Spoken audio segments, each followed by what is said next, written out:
Iya, jadi saya sendiri memakai minyak Faras klasik ya, sejak dokter, eee, mengatakan bahwa liver saya sudah jenuh dengan segala macam obat dan ada masalah di kandungan.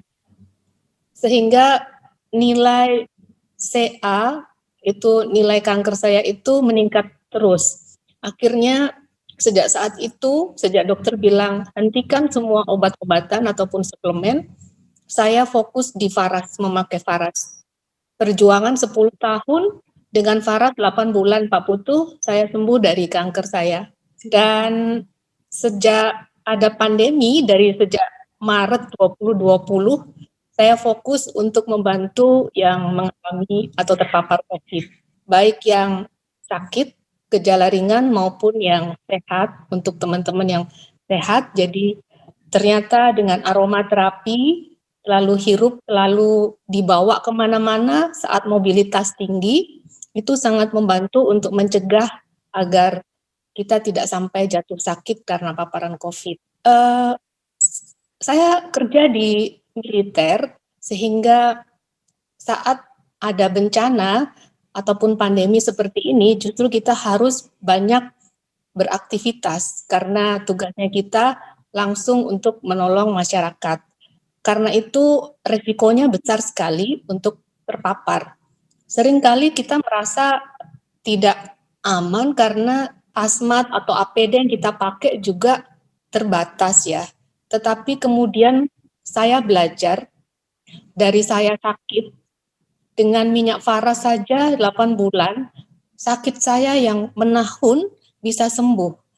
Nah ini kenapa sih enggak, sebelum kita sakit, kita pakai terus ini, minyak Faras. Dan ternyata benar Pak Putu, aromaterapi yang saya pakai ini saat pandemi itu, peppermint VR79 awalnya. Belum ada peppermint waktu itu. VR79 dan Faras Care. Faras Care karena dia roll on, ada yang ori dengan yang hot itu pilihan yang paling bisa kita bawa kemana-mana. Kemudian setelah ada peppermint, kita andalkan sekali peppermint. Kalau eukaliptus kan baru 2 bulan yang lalu ya Pak Putu. Jadi cara pakainya, kalau peppermint selalu kita teteskan saja di masker, atau diteteskan di telapak tangan, kemudian dihirup gitu saja tanpa membuka masker. Itu sudah sangat membantu karena aromanya tajam. Tajam maksud saya begini, karena kepekatannya aromaterapi ini sehingga dia sedikit saja bisa menembus walaupun maskernya kita tebal. Kita pakai masker berlapis 2 atau bahkan kita pakai masker yang tipe P100 itu bau-bauan seperti asap atau bahan-bahan kimia tidak bisa tembus, tetapi peppermint bisa. Atau maksud saya aromaterapi bisa, dan itu membuat nafas tidak sesak pada saat kita memakai masker. Untuk teman-teman yang mengalami COVID dan jatuh sakit, mereka kehilangan penciuman, tetapi saat ada VR79 waktu itu pertama kali, satu-satunya yang mereka andalkan, karena dengan menghirup VR79 atau mengoleskan di hidung mereka, mereka akhirnya bisa bernafas. Jadi mereka mengalami sesak nafas dan batuk yang nggak berhenti. Jadi dadanya sakit sekali, batuknya nggak berhenti, nafas nggak bisa. Setelah pakai VR79, itu mereka bisa dapat nafas. Akhirnya banyak yang belajar, sebelum saya terpapar, saya harus ambil ini minyak. Dan akhirnya sampai sekarang Pak Putu sekitar hampir 50%, 70% itu terpapar tetapi tidak sampai jatuh sakit. Waktu awal-awal COVID, banyak yang sakit dan harus sampai isolasi 3 bulan, 2 bulan sampai 3 bulan baru bisa pulih. Tetapi puji Tuhan tidak sampai fatal ya. Mereka semua selamat lulus dari COVID dengan sehat kembali sampai sekarang, nggak bisa lepas dari yang namanya aromaterapi, terutama peppermint karena dia bisa membuka jalur nafas. Untuk anak-anak, karena mereka memiliki bayi juga, banyak yang memakai Avara. Jadi Avara itu cepat sekali untuk baby yang terpapar. Ada bayi umur 1 tahun, ada yang baru 4 bulan terpapar pakai Avara. Puji Tuhan bisa tertolong. Peppermintnya diteteskan di bantal atau diguling di mana bayi itu tidur atau di pakaian bayinya itu. Avaranya selalu dibalur di badan. Itu aja saya kira, Ibu Jen, Pak Putu. Ya, Bu Dokter. Menarik sekali ceritanya. 8 Iya. tahun ya, Bu ya. Luar biasa. Iya. Perjuangannya Ibu, saya akui perjuangannya Ibu luar biasa. Minum Terima obat kasih. terus-menerus dan seterusnya. Gimana antara sakit dan itu Bu, melewati perjuangan itu? Iya. Seberapa berat Ibu bisa menerima atau menerima dengan ikhlas atau ada penyesalan atau seperti apa perasaan Ibu ketika sakit itu, Bu?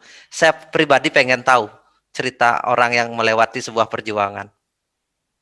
Iya, jadi ketika sakit, waktu awal menerima diagnosa seperti itu, yang ada adalah hidup saya sudah hancur. Saya tidak memiliki harapan. Saya betul-betul putus asa. Saya ada di titik nol. Kemudian saya berobat, saya berjuang. Saya bilang, saya harus berjuang karena saya punya anak. Kemudian ke berbagai dokter sampai ke luar negeri ya. Sampai akhirnya dokter bilang, sudah kamu berhenti ini semua karena organ dalammu yang rusak, yang kalah dengan obat-obat yang kamu pakai. Jadi dokter itu bertanya apa saja yang kamu minum. Saya bilang, dok, saya berusaha untuk memelihara yang Tuhan kasih. Saya bersalah karena selama hidup saya itu tidak menyeimbangkan antara kerja, istirahat, dan doa. Doa itu betul-betul kekuatan untuk jiwa saya, pikiran saya. Sementara kerja itu membuat fisik saya sakit, kelelahan yang sangat. Dan makanan yang saya makan pun tidak seimbang. Memang betul apa yang Pak Putu jelaskan tadi. Saat dokter bilang, tidak bisa ada obat lagi yang kamu minum, di situ saya bilang, Tuhan, kalau memang saya harus masih bisa sembuh, saya percaya Tuhan itu kasih jalan, kasih lihat. Pasti Tuhan pertemukan saya dengan apa yang membuat saya sembuh. Saya fokus, hubungan saya dengan Tuhan lebih baik, dan saya ketemu Faras itu lewat Google ya, internet. Terus saya menemukan nama Ibu Jen, saya beli, saya pakai sendiri. Di saat itulah Pak Putu saya mengalami seperti kesempatan kedua untuk hidup. Karena saya melihat saya mati. Saya bisa melihat orang-orang yang menangis di sekitar saya. Kemudian saya bisa sadar kembali, saya hidup. Ini kesempatan kedua buat saya, makanya saya tidak mau ada orang-orang yang tetap punya pikiran obat adalah kesembuhan buat saya. Tidak. Obat sintetis itu memiliki batas, memiliki kemampuan yang hanya untuk awal-awal saja, tetapi kalau sudah sakit yang menahun dan kompleks, itu saya tidak terlalu sarankan untuk bergantung kepada obat-obat, tetapi lakukanlah sesuatu yang lebih manusiawi terhadap organ tubuhnya kita. Dan ini Faras luar biasa Pak Putu, Ya, nggak rugi banget, sangat-sangat tidak Ibu rugi. luar biasa punya iman bahwa Ibu ya. luar biasa punya iman Terima bahwa kasih. suatu saat harus bisa sembuh walaupun dokter bilang udah harus berhenti minum obat dan sebagainya. Karena iman Ibu lah yang membuat Ibu sehat, bukan karena Faras. Faras itu hanya sebagai alat aja karena kebaikan Tuhan buat Ibu. Amin, terima kasih Pak Putu. Luar biasa ceritanya. Saya terharu loh dengar cerita yang begini-begini, Bu. Saya bertahun-tahun selalu melihat orang sakit, mendengarkan cerita, dari situlah saya kuat menghadapi hidup. Maksudnya karena kita bergelut melihat orang banyak sakit, saya dari situ tahu makna hidup yang sesungguhnya, bukan dari orang yang bergelimang harta, tapi kita banyak mengenal kehidupan dari orang yang pernah mengalami kesulitan hidup yang begitu luar biasa. Karena itu pelajaran. Jadinya apa yang kita bisa lakukan dari sana, terus bagaimana keajaiban, kebaikan Tuhan, terus bagaimana orang bisa melewati tantangan dan seterusnya. Itu luar biasa, cerita-cerita seperti itu. Dan terus jaga cerita ini, berbagi terus kepada orang lain, karena cerita ini akan meneruskan ke banyak orang yang lain yang membutuhkan. Kadang-kadang kita kasih obat aja tanpa ada cerita motivasi seperti ini. Mereka kalau hopeless itu kehilangan, kalau sudah kehilangan harapan itu yang paling sulit, Bu Dokter. Iya, betul Pak Putu, iya. Harapan itu yang nomor satu. Ketika kita masih ada harapan, kita pasti selalu ada jalan keluar.